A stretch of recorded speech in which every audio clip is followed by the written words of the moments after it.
Assalamualaikum warahmatullahi wabarakatuh. Kembali lagi dengan saya Dr. Haji di YouTube Koji TV di Indahnya Islam. Kali ini masih dalam bukunya Berharap pada Masyar.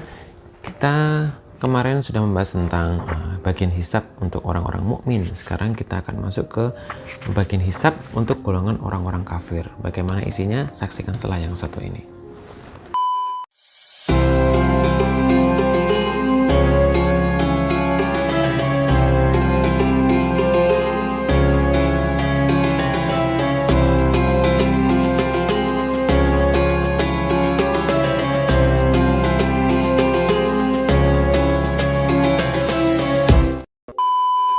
Sekarang kita masuk ke golongan orang kafir. Apakah orang-orang kafir disiksa atau tidak? Jika mereka dihisab, apa gunanya? Padahal mereka telah ditetapkan sengsara di neraka, seburuk-buruknya tempat kembali. Dan jika mereka tidak dihisab, apa dalil-dalilnya yang disebutkan dalam Al-Quran dan Sunnah?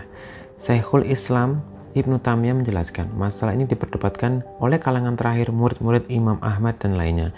Ada yang berpendapat orang-orang kafir tidak dihisab, seperti yang dikemukakan Abu Bakar bin Abdullah Aziz, Abu Hasan At-Taimi, Qadi Abu Ya'la, dan lainnya. Ada juga yang berpendapat mereka dihisab seperti yang dikemukakan Abu Hafs Al-Barmaki, di antara murid-murid Imam Ahmad, Abu Sulaiman Dimashqi, dan Abu Thalib.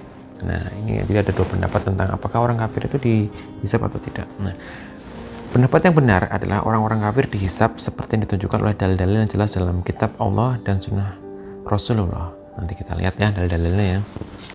Dalil orang kafir dihisab. Allah berfirman dalam surat Al-Qasas ayat 61-64. Ini. Maka apakah orang yang kami janjikan kepadanya suatu janji yang baik surga lalu ia memperolehnya sama dengan orang yang kami berikan kepadanya di kenikmatan hidup di duniawi, kemudian dia pada hari kiamat termasuk orang-orang yang diseret ke dalam neraka. Dan ingatlah hari di waktu Allah menyeru mereka seraya berkata, di manakah sekutu-sekutuku yang dahulu kamu katakan? Berkatalah orang-orang yang telah tetap hukuman atas mereka, ya Tuhan kami, mereka inilah orang-orang yang kami sesatkan itu. Kami telah menyesatkan mereka sebagaimana kami sendiri sesat. Kami menyatakan berlepas diri dari mereka kepada Engkau. Mereka sekali-sekali tidak menyembah kami, dikatakan kepada mereka, serulah olehmu sekutu-sekutu kamu. Lalu mereka menyerunya, maka sekutu-sekutu itu tidak memperkenankan seruan mereka dan mereka melihat azab. Mereka ketika itu berkeinginan kiranya mereka dahulu menerima petunjuk. Dari surat Al-Qasas ayat 67. Nah, Imam Ibnu Katsir menafsirkan, Allah memberitahukan celaan yang dialamatkan kepada orang kafir pada hari kiamat. Saat itu Allah menyeru mereka bertanya, di manakah sekutu-sekutuku yang dulu kamu katakan? Yaitu mana Tuhan-Tuhanmu yang dulu kalian sembah di dunia, seperti berhala-berhala dan sekutu-sekutu. Apakah mereka bisa menolong kalian ataukah mereka mendapatkan pertolongan? Pernyataan ini disampaikan sebagai hinaan dan celaan seperti yang Allah sampaikan dalam ayat yang berbeda dalam surat Al-An'am ayat 94. Dan sesungguhnya kamu datang kepada kami sendiri-sendiri sebagaimana kami ciptakan pada mulanya, dan kamu tinggalkan di belakangmu di dunia apa yang telah kami karuniakan kepadamu, dan kami tiada melihat besertamu pemberian syafaat yang kamu anggap bahwa mereka itu sekutu-sekutu Tuhan di antara kamu. Sungguh telah terputuslah pertalian antara kamu dan telah lenyap daripada kamu apa yang dahulu kamu anggap sebagai sekutu Allah, dalam surat Al-An'am ayat 94. Firman Allah, berkatalah orang-orang yang telah tetap hukuman atas mereka, yaitu para setan, pembangkang, dan para penyeru kekafiran. Ya Tuhan kami, mereka inilah orang-orang yang kami sesatkan itu. Kami telah menyesatkan mereka sebagaimana kami sendiri sesat. Kami menyatakan berlepas diri dari mereka. Kepada Engkau mereka sekali-sekali tidak menyembah kami. Mereka memberikan kesaksian bahwa yang mereka sembah itu menyesatkan mereka, namun tetap mereka ikuti. Mereka itu sesembahan-sesembahan mereka, melepaskan diri dari penyembahan yang mereka lakukan. Seperti yang Allah sampaikan dalam ayat berbeda dalam surat Maryam ayat 81-82. Dan mereka telah mengambil sembahan-sembahan selain Allah, agar sembahan-sembahan itu menjadi pelindung bagi mereka. Sekali-sekali tidak. Kelak mereka, sembahan-sembahan itu akan mengakhiri penyembahannya, pengikut-pengikutnya terhadapnya, dan mereka, sembahan-sembahan itu akan menjadi musuh bagi mereka. Jadi malah jadi musuhnya gitu nanti suatu saat. Itu dalam surat Al-Maryam ayat 81. Jadi sembahan-sembahannya itu yang disembah itu kelak akan malah jadi musuhnya gitu. Maksudnya begitu. Allah berfirman dalam surat Al-Ahqaf ayat 5-6, dan siapakah yang lebih sesat daripada orang yang menyembah selain Allah dan yang tidak dapat memperkenankan doanya sampai hari kiamat, dan mereka lalai dari memperlihatkan doa mereka. Dan apabila manusia dikumpulkan pada hari kiamat, niscaya sembahan-sembahan itu menjadi musuh mereka dan mengingkari pemujaan-pemujaan mereka. Itu dalam surat Al-Ahqaf ayat 5-6. Dah diperjelas ya.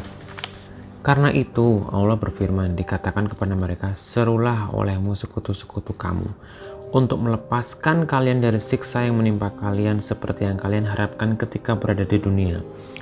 Lalu mereka menyeru, maka sekutu-sekutu itu tidak memperkenankan seruan mereka dan mereka melihat azab, yaitu mereka yakin akan dimasukkan ke dalam neraka. Firman Allah, mereka ketika itu berkeinginan kiranya mereka dahulu menerima petunjuk dari surat Al-Qasas ayat 64, yaitu saat melihat azab mereka membayangkan andai saja dulu mereka termasuk dalam golongan orang-orang yang mendapat petunjuk di dunia. Hal tersebut senada dengan firman Allah, sampaikanlah dalam ayat berbeda. Dan ingatlah akan hari ketika itu, dia berfirman dalam surat Al-Kahfi ayat 52-53, serulah olehmu sekalian sekutu-sekutuku yang kamu katakan itu. Mereka lalu memanggilnya setiap sekutu-sekutu itu, tetapi tidak membalas seruan mereka, dan kami adakan orang mereka tempat kebinasaan neraka. Dan orang-orang yang berdosa melihat neraka, maka mereka meyakini bahwa mereka akan jatuh ke dalamnya dan mereka tidak menemukan tempat berpalingnya daripadanya.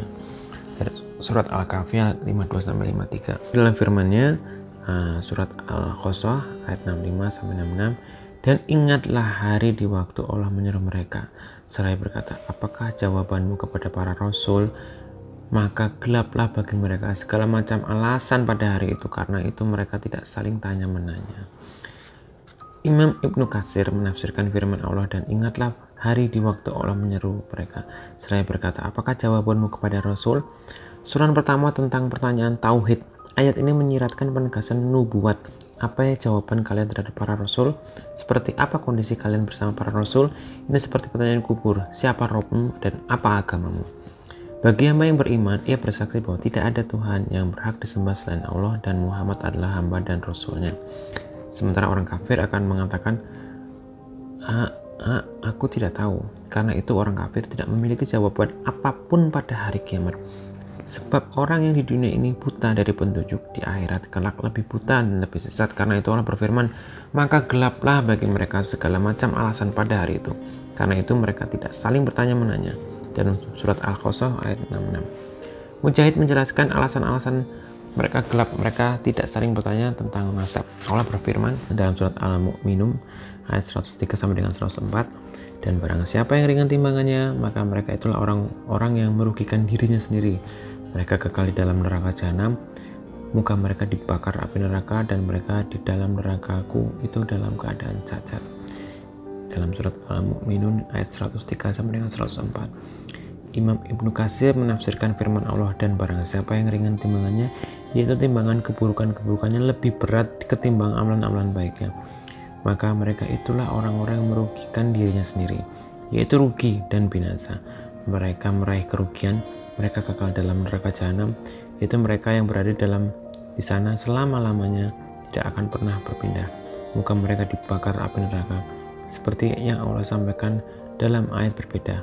Pakaian mereka adalah dari pelangkin ter, dan muka mereka ditutupi oleh api neraka. Dari surat Ibrahim ayat 50. Dan firman-Nya, andai kata orang-orang kafir itu mengetahui waktu di mana mereka tidak mampu mengelakkan api neraka dari muka mereka, dan tidak pula dari punggung mereka, sedangkan mereka tidak pula mendapat pertolongan, tentulah mereka tiada meminta disegerakan.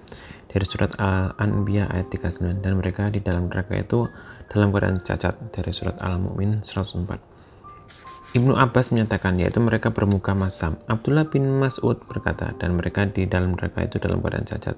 Dari surat Al-Mu'min 104, laksana kepala orang tua renta dengan gigi-gigi yang terlihat dan dua bibir mengisut.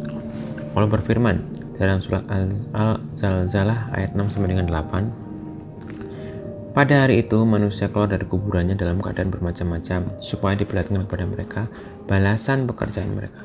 Barang siapa yang mengerjakan kebaikan seberat zarah pun, niscaya dia akan melihat balasannya. Dan barang siapa yang mengerjakan kejahatan sebesar zarah pun, niscaya dia akan melihat balasannya pula.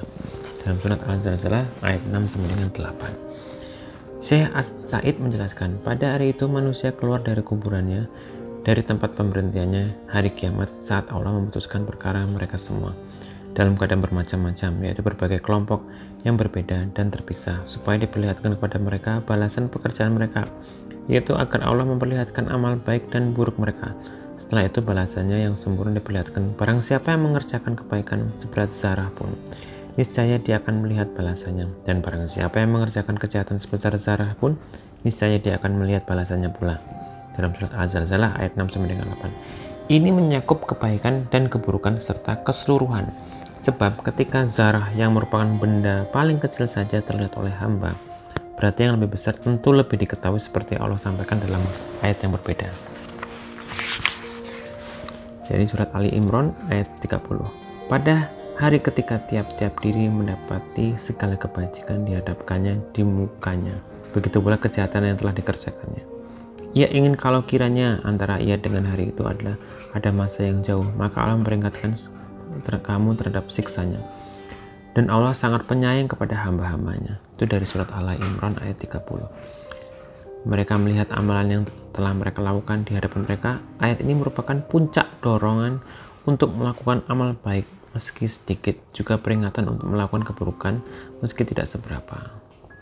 Nah, itu adalah gambaran dan juga kondisi orang-orang kafir yang berada dalam hari hisab di padang mahsyar. Jadi mudah-mudahan ini bisa menjadikan kita pengetahuan dan ilmu yang sangat bermanfaat untuk bekal kita menghadapi alam setelah kita nanti mati. Semoga ini bermanfaat. Sekian dari saya. Wassalamualaikum warahmatullahi wabarakatuh.